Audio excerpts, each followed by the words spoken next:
Las teorías críticas son teorías que examinan críticamente, es decir, no aceptan sin justificación, sin argumentación, sin análisis de los supuestos, lo que se enseña en la escuela. También ponen en duda cómo se enseña y también cuánto se enseña y a quiénes se enseña, porque como vimos, por ejemplo, Michael Apple señalaba que hay conocimientos superiores y conocimientos inferiores que se distribuyen inequitativamente en la sociedad. Por lo tanto, ahí encontramos en Apple uno de los representantes de este modelo. ¿Cuánto se enseña? ¿Qué se enseña en los distintos grupos sociales? ¿Y quién determina los criterios de lo que se considera éxito dentro de la escuela y dentro de la sociedad? La crisis del campo teórico, dicen estos teóricos críticos, es estructural, es muy profunda y requiere un replanteo completo. Pone en duda lo que se está haciendo y cómo y por qué se lo está haciendo. Por lo tanto, las teorías críticas que tienen distintas ideas, vamos a mencionar algunas, ideas de liberación, de transformación, de emancipación, autores diferentes. James MacDonald ha sido uno de los impulsores de este movimiento, William Faulkner, que recién mencionamos, Paulo Freire, Michael Apple, Henry Giroux, que es uno de los críticos más acerbos precisamente de los currículos actuales, Michael Young, inglés, Shirley Grundy. Algunos de ellos nosotros los vamos a ver con algún detalle. James MacDonald es un autor que, como digo, fue uno de los impulsores de este movimiento, basado sobre todo en ideas del alemán Jürgen Habermas y de Alfred North Whitehead, el inglés. Dice que la teoría del currículo es un acto creativo y que hay algunos principios que deben ser necesariamente tenidos en cuenta cuando uno va a desarrollar un currículo. William Faulkner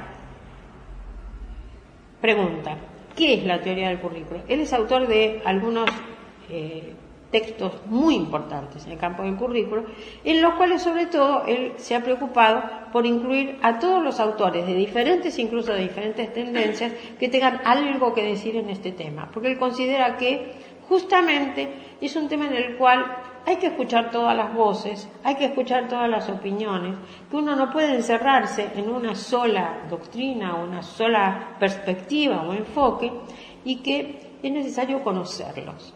Y él les ha dado oportunidad en algunos libros muy importantes en donde él recoge las propuestas de muchos autores distintos. El currículo, dice, debe ser comprendido, no solo implementado o evaluado, comprendido el significado social, como dije, que tiene. La teoría del currículo es un espacio de deliberación interdisciplinario, intervienen distintas voces, hay aportes de distintas teorías, está históricamente situado. Es decir, no podemos hablar del currículo como si fuera universal y como si fuera válido para todas las épocas y todos los espacios y todas las sociedades y todas las culturas. Tenemos que encontrar nuestras respuestas. Es una conversación, dice, extraordinariamente compleja. Es muy interesante esa definición que hace Faulkner. Y para terminar, digamos que él sostiene, y he tomado las citas, vamos a ver por qué. Dice, aunque existe consenso respecto de que el conocimiento acerca de Bobbitt, Tyler y Schwab es la tercera Biblia, constituye una línea de base para el conocimiento experto sobre el plan de estudios, probablemente habrá poco acuerdo con respecto a sus contemporáneos y la importancia de su contribución, de los contemporáneos, es decir, cómo elige uno a los otros autores. No duda que Bobbitt, Tyler y Schwab deban ser conocidos. Dice, pero el elefante en la sala, el elefante, es John Dewey y su obra, dado que es mucho más amplia que el campo de los estudios sobre el currículo, pero además es de enorme significación en este terreno, en el curricular, lo cual lo relaciona con los desarrollos contemporáneos por su continua influencia. Entonces, retomo por qué, digamos, en este momento de tomar esos autores y de hacer una revisión histórica para comprender qué quiere decir el currículum hoy y por qué currículo no es exactamente igual que plan de estudios. Cuando se incorpora a nuestro lenguaje la noción de currículum en 1970, lo hace con todos los aportes que se habían venido haciendo respecto de que el currículum es mucho más que los papeles en los cuales están escritas las materias que los alumnos tienen que cursar.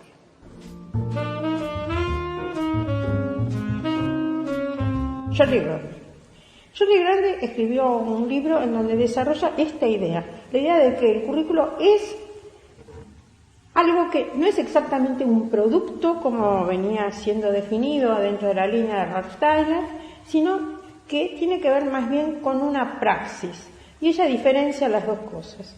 Entonces, toma, como ustedes ven, una primera idea: el currículum no es un concepto, sino que es una construcción cultural.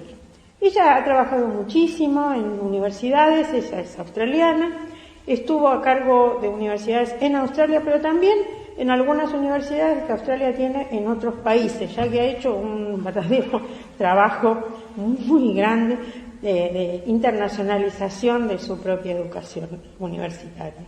Así que, como dice Grandi, no hay un currículo a priori que sea un currículo ideal, sino que es el producto, dice, de creencias, contextos, y ella ha trabajado con distintas creencias y distintos contextos culturales y relaciones sociales que definen las prácticas, porque vean ustedes, está diciendo que el currículo tiene que ver con la praxis del currículo, es decir, con las prácticas. Por eso cuando ella habla de currículo está refiriéndose básicamente al currículo en acción. Y entonces ustedes van a encontrar ideas que son verdaderamente interesantes, críticas respecto de cómo se piensa el currículum, cómo se formula la propuesta curricular, y entonces dice que más que en la estantería del profesor, lo que uno encuentra relacionado con el currículum son las prácticas, las acciones de las personas que son responsables de la educación. Por eso se pregunta, ¿qué clase de creencias sobre las personas y el mundo llevan a un tipo determinado de prácticas educativas? A ella lo que le interesa son las prácticas curriculares. Y eso es, entonces, su punto de mira, la perspectiva con la cual ella analiza este producto cultural que es el currículo. Y entonces se apoya mucho en una idea que varios autores dentro de la corriente de las pedagogías críticas nosotros encontramos, que son las ideas de Jürgen Habermas, el filósofo alemán, que relacionaba el conocimiento con el interés. El conocimiento estaba lejos de ser objetivo, de ser neutro, sino que está preñado de intereses. Ellos son los que constituyen precisamente el currículo. Por eso, en un trayecto de formación que uno prepara para formar personas y brindarles conocimiento, los intereses son los que ponen en juego la definición de cuáles son los conocimientos, cuáles son los intereses humanos fundamentales sobre los cuales se tiene que apoyar ese diseño curricular. Por lo tanto, esta cuestión de los intereses, ustedes van a encontrar que ella lo trabaja muy bien, diferencia en intereses técnicos, prácticos y emancipadores, como lo hace también Jürgen Habermas. Y entonces hay un análisis epistemológico de que es este conocimiento que está constituido sobre todo en función de determinados intereses, de los cuales ella considera que seguramente los más importantes son, como decía Habermas, los intereses emancipadores. Así que diferencia al currículum como producto, en tanto responda a un interés técnico. Y esto es lo que configuraba la idea que Tyler tenía acerca del currículum. Como proceso, en tanto interés práctico. Y el interés práctico sí ya está asociado, como en el caso de Habermas y de otros autores que también se apoyan en las ideas aristotélicas, en la idea de praxis aristotélica. Es decir, aquella que pone la atención en el desarrollo de la acción misma. Ahora, cualquier acción, no. La acción que ella se propone desarrollar es lo que llama una acción emancipadora. El conocimiento tiene que llevar a la emancipación. ¿Y por qué vías? Dice Habermas, la emancipación se identifica con la autonomía y la responsabilidad. Esos son los dos principios fundamentales, objetivos al mismo tiempo fundamentales, que a través de la autorreflexión van a llevar al alumno a lograr su emancipación. Por eso dice, la libertad individual nunca, siendo individual, puede separarse de la libertad de los otros. Uno no puede ser libre si los otros están oprimidos.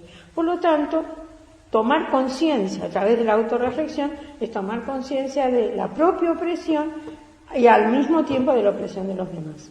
Si el conocimiento debe conducir hacia alguna meta, es a emancipar a todos, a uno mismo, pero también a los otros. Entonces, estas ideas, el currículum como praxis, significa que el currículum le brinda al estudiante una experiencia. Es un proceso que toma las experiencias del alumno y el profesor, de ambos. Y a través del diálogo y la negociación entre ellos, reconoce a los dos como problemáticos.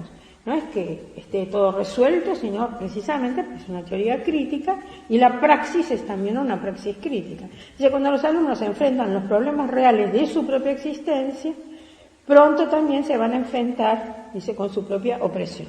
Una opresión que es una opresión cultural, porque precisamente el currículo viene de ser una construcción cultural y se plantea como crítica a esa construcción cultural, buscando sustituirla por otra construcción. Les recomiendo el libro de Grundy, se puede leer, lo van a encontrar. Otro autor, que es un autor interesante, Ivor Woodson. Ivor Woodson se ocupa en una posición que lo llama posmoderna, en donde también hace una crítica del currículo. Él dice que no se puede entender ningún currículo si uno no lo coloca en una situación sociohistórica, si uno no comprende cuál es la situación sociohistórica del currículo. Por eso es que no se puede hablar del currículo si no se habla de la historia. Y él pone el acento muchísimo en esa mirada histórica sobre qué es lo que ha definido el currículo, no solamente la teoría curricular, sino también la realidad de los currículos que se han ido sucediendo en la historia de la humanidad, la historia cultural. Ivor Woodson, entonces, entraría dentro de esta posición posmoderna y, como él, Clio Sherlock Holmes tiene mucha influencia de Foucault, de Roland Barthes y de Jacques Derrida. Sherlock Holmes critica también la propuesta que habían hecho Tyler, Bloom, en el sentido de un currículo producto, técnico, y Schwab, en tanto se había ocupado básicamente, si ustedes recuerdan, de la importancia que tenía la práctica. Pero sin señalarle las críticas a la práctica que había hecho, por ejemplo, George Grundy, sino que aquí está criticando el simple hecho de que la práctica sea la aplicación de una teoría. Schwab, en verdad, no planteaba las cosas así, sino que planteaba que era necesario volverse sobre la práctica del currículo para poder entender y desarrollar incluso nuevas teorías. Critica también al estructuralismo, porque dice que en el estructuralismo los significados están descentrados del individuo y son externos al individuo. Por eso el postestructuralismo, al que él adheriría, muestra que los significados están cambiando, decía Sherlock Holmes. Retroceden, se fracturan, son incompletos, dispersos, diferidos. Es decir, que no siguen una línea de significado en el cual uno se puede ir apoyando y que tenga carácter acumulativo.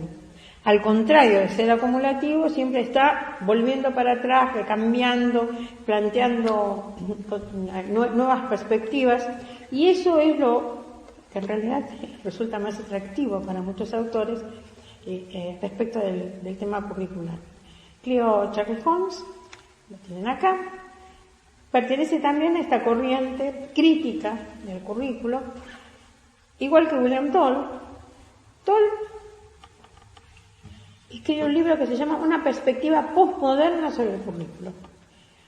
Y justamente recupera algo que ha sido tomado por la pedagogía en general, por las pedagogías críticas de la década del 90, sobre todo en adelante, que son las ideas de complejidad, desarrollada, como sabemos, por Edgar Morin, la idea de caos, las ideas de incertidumbre. Nadie posee la verdad, dice Dole, y todos tienen el derecho de ser comprendidos. Nadie posee la verdad, por lo tanto, no es que sea comprendido porque él tiene la verdad, sino que todos se pueden comprender a todos, aunque estén sosteniendo verdades diferentes. Él propone un currículo, el llamado currículo de las 3 R. En una costumbre, yo podría decir que es bastante típica en Estados Unidos, en los autores norteamericanos, en donde son las 5 E, las 3 Rs y las 3 Rs, y acá las 4 Rs.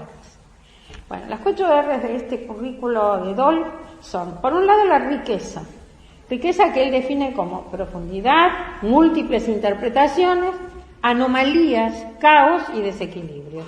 Es decir, que él también está dentro de esta corriente que sostiene que no todo es tan claro, ni acumulativo, ni lineal, sino que más bien es confuso y es producto de distintos puntos de vista y de personas que tienen distintas voces.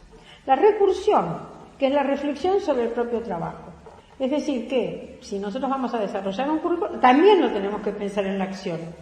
Y entonces tenemos que pensar no solo en el proceso de diseño como recursivo, como iterativo, sino que también tenemos que pensar en la acción como recursiva e iterativa. En las relaciones. ¿Por qué? Porque lo que no se acepta en el currículo es la fragmentación, la falta de relaciones internas, sino que tiene que haber siempre fuertes conexiones, múltiples conexiones en la estructura del currículo. Y el rigor, porque en esto también es muy serio y lo que requiere es que no se caiga ni en el relativismo, es decir, como que todo vale, porque ya que hay distintas voces y ya que hay rupturas y ya que hay caos y ya que hay incertidumbre, entonces no hace falta justificar nada, todo podría valer, todo podría ser una alternativa de solución. Sino hay que pensar con rigor. Y tampoco acepta el sentimentalismo. El sentimentalismo es, ay, qué lindo, este pobre, no importa. Entendámonos, la empatía emocional. Hay que poder justificar muy seriamente cuáles son las decisiones curriculares. Henry Giroux, entre los pedagogos críticos, se encuentra dentro de los más críticos. Como digo, es una postura muy crítica. Tiene influencia de Marx, de Paulo Freire y de Zygmunt Bauman. ¿Qué dice del currículo escolar? Él dice que es una función sociopolítica que se cumple en el aula, y que es causa de la alienación del alumno. Es decir, que el alumno sufre un extrañamiento de sí mismo y se convierte como si fuera en un no él mismo, no yo, para hacerse el yo del otro. Se ocupa del currículo oculto, describiendo precisamente todos los efectos sociales indeseables que tiene la organización de la enseñanza, del trayecto escolar y también de la organización de la escuela. Propone valores alternativos, procesos que en especial se ocupa de la enseñanza de las ciencias sociales, tienen que promover valores fundamentales, como son la igualdad, las relaciones comunitarias y la interacción con valor humanístico. Bien, Michael Young es inglés, ha sido un sociólogo de la educación, fundador de lo que sería la corriente crítica de la sociología de la educación, y tuvo mucha influencia de un sociólogo positivista francés como era Durkheim, de un psicólogo ruso como era Vygotsky, y de Basil Bernstein, que ha sido también un sociólogo inglés, probablemente el más importante del siglo XX. Michael Young estudia el currículo desde un punto de vista sociológico y se dedica a una línea que, como vimos antes, había sido iniciada por John Eggleston. Young se dedica a analizar cuestiones relacionadas con el conocimiento que se enseña en la escuela, pero lo mira no desde un punto de vista pedagógico didáctico, sino desde un punto de vista sociológico. Relaciona epistemología, sociología del conocimiento, currículo y política educativa. Él ha escrito ya hace más de 30 años distintas obras. No siempre ha mantenido la misma posición, sino que ha ido cambiando su postura. Pero, digamos, algunas ideas básicas han quedado así como fundamentales. Es un autor siempre importante, siempre interesante, siempre aporta ideas. Él dice, las llamadas deficiencias de algunos individuos o de algunos grupos son en realidad producto de cómo las escuelas, y en particular el currículo, está organizado. Es decir, que así como lo había iniciado en su momento, por ejemplo, Pierre Bourdieu, lo que él hace es una sociología crítica del currículo. Y encuentra que el currículo, que en el currículo podía desnudar muchas de las diferencias, de los problemas que dentro de la sociedad existen y que generan desigualdad y que en realidad perjudican en lugar de beneficiar a los estudiantes. El currículo dice, hace una selección del conocimiento. Si ustedes recuerdan, Michael Apple decía exactamente lo mismo. Y esta selección, al reflejar los intereses de ciertos grupos sociales, reproduce muy efectivamente las desigualdades sociales. Es decir, que se encuentra dentro de la llamada línea del reproductivismo. Diferencia entonces conocimientos superiores y conocimientos inferiores. Como ven ustedes, son varios los autores que siguen esta misma línea. Y se preguntan, ¿qué clases de conocimientos realmente importan? Y son los que efectivamente hay que enseñar. ¿Cuáles les importan no a algunos, sino a todos? ¿Todo conocimiento es cultural? ¿Hay conocimientos universales? Preguntas muy difíciles de contestar, porque incluso tienen respuestas culturales ellos mismos. Es decir, cuando nosotros los contestamos, tampoco nos podemos colocar en una posición de neutralidad, como si estuviéramos fuera de la cultura y le diéramos la respuesta objetiva. ¿Cómo decidir entonces cuáles son los conocimientos que hay que enseñar en la escuela? A todos. ¿O cuáles hay que enseñar a algunos? ¿Hay respuestas nuevas para estas preguntas en el siglo XXI? Él esto se lo estaba preguntando, por ejemplo, en un libro que publica en 2008. También se lo había preguntado en 1998. Y se lo había preguntado de verdad, en realidad 20 años antes también. Pero, como digo, fue cada vez profundizando sus preguntas y no siempre las respondió de la misma manera. Por eso cuando uno lee Michael Young tiene que ver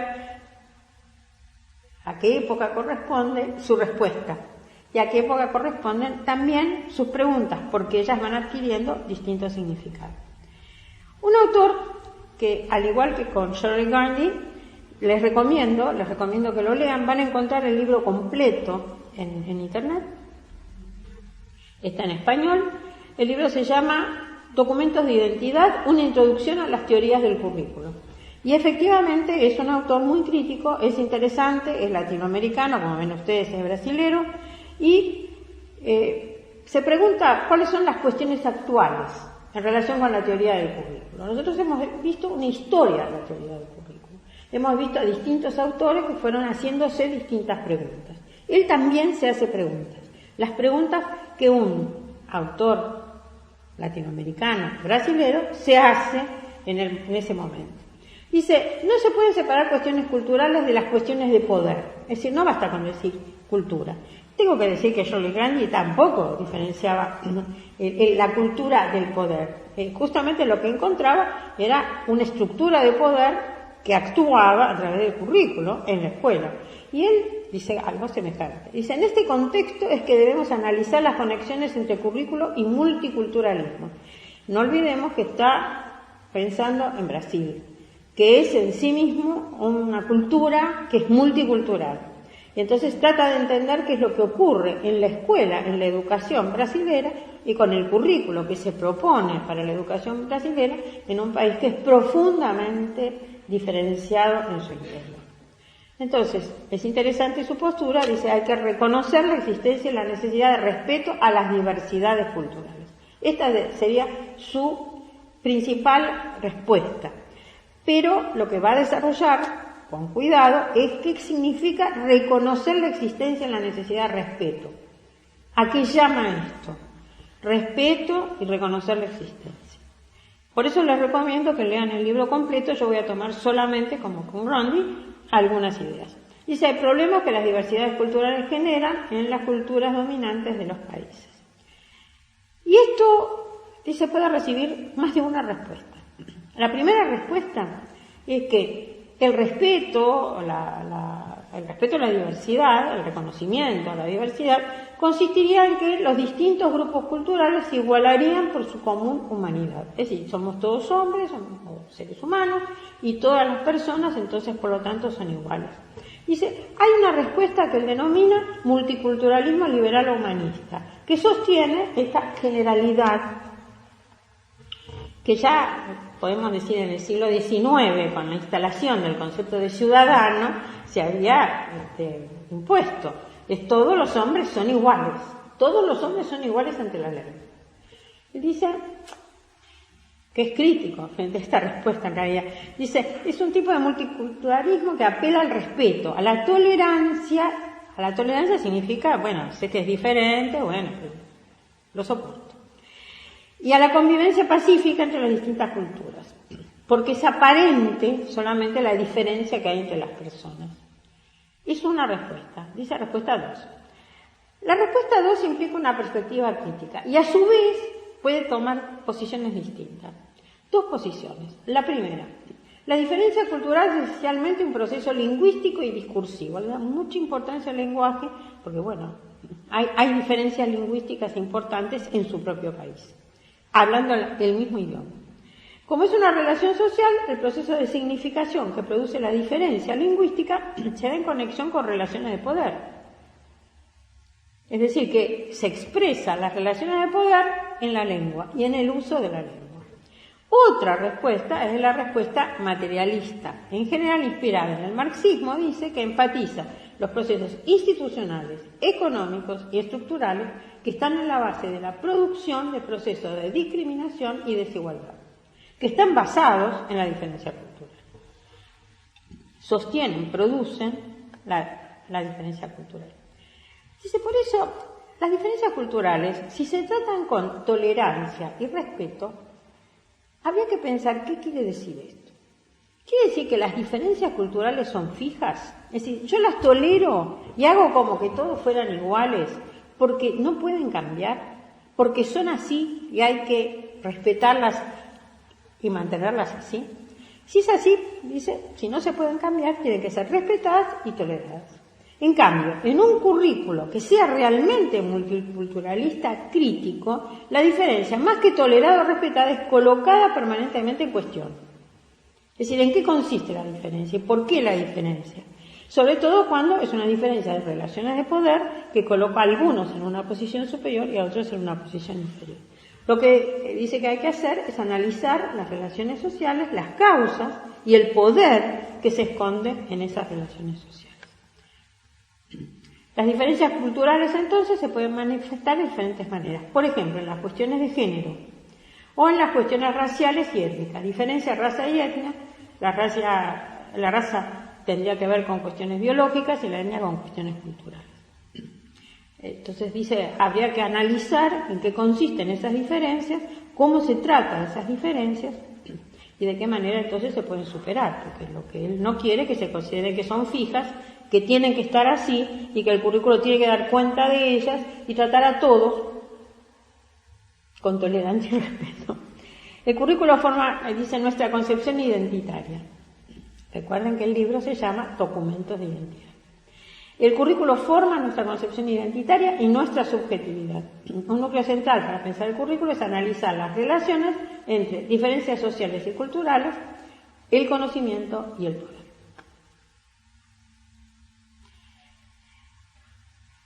Agrega, en términos sociales y políticos, el posmodernismo toma como referencia una oposición o transición entre la modernidad iniciada en el Renacimiento y consolidada en el Iluminismo y la posmodernidad iniciada en algún punto más o menos a mitad del siglo XX.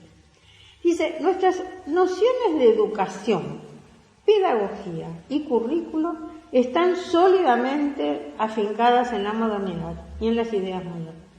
Y esto tiene que ver con tanto el desarrollo de las ideas pedagógicas, cuanto que tienen fuerte raíz en las ideas del iluminismo, ¿no es cierto?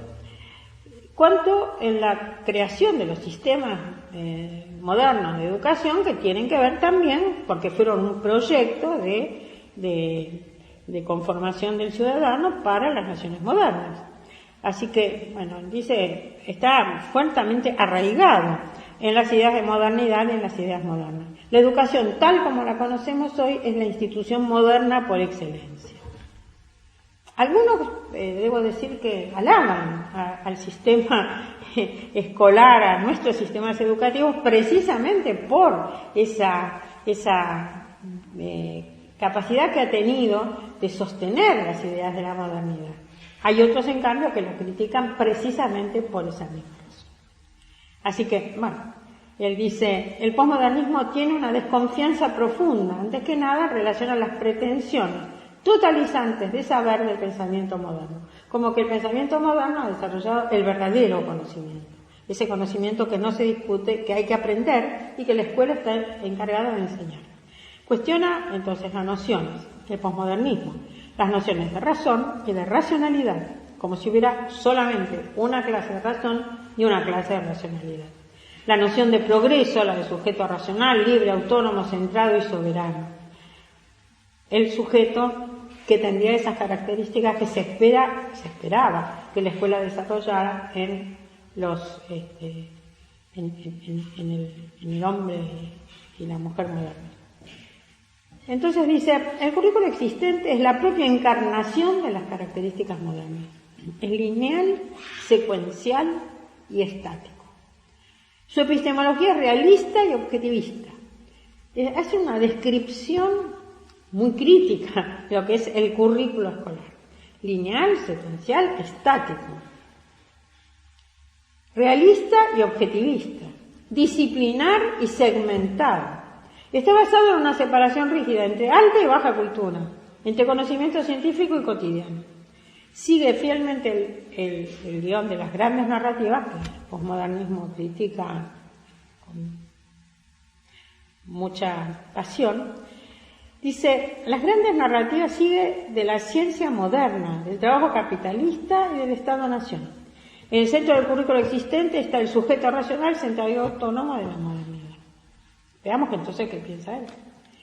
Dada la concepción postestructuralista que ve el proceso de significación como básicamente indeterminado e inestable, la actitud postestructuralista enfatiza la indeterminación y la incerteza también en cuestiones de conocimiento. Es decir, que el pensamiento moderno, que acepta que hay una verdad que es objetiva y que debe ser enseñada y aprendida en la escuela, esto debería ser objeto de discusión.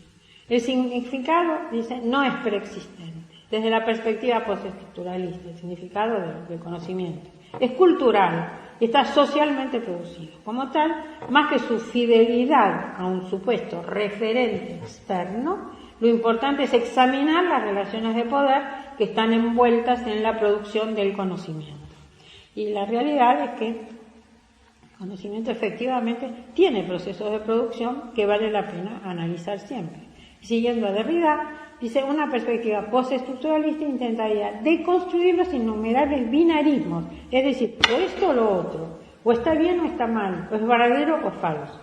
De que este hecho, de que los innumerables binarismos, de los cuales está hecho el conocimiento, que construye el currículo, y que diferencia entonces, por ejemplo, masculino, femenino, heterosexual, homosexual, blanco, negro, científico, no científico, y así podemos seguir, porque verdaderamente en el discurso pedagógico se encuentran muchísimas opciones, son siempre alternativas, o es esto o es otro.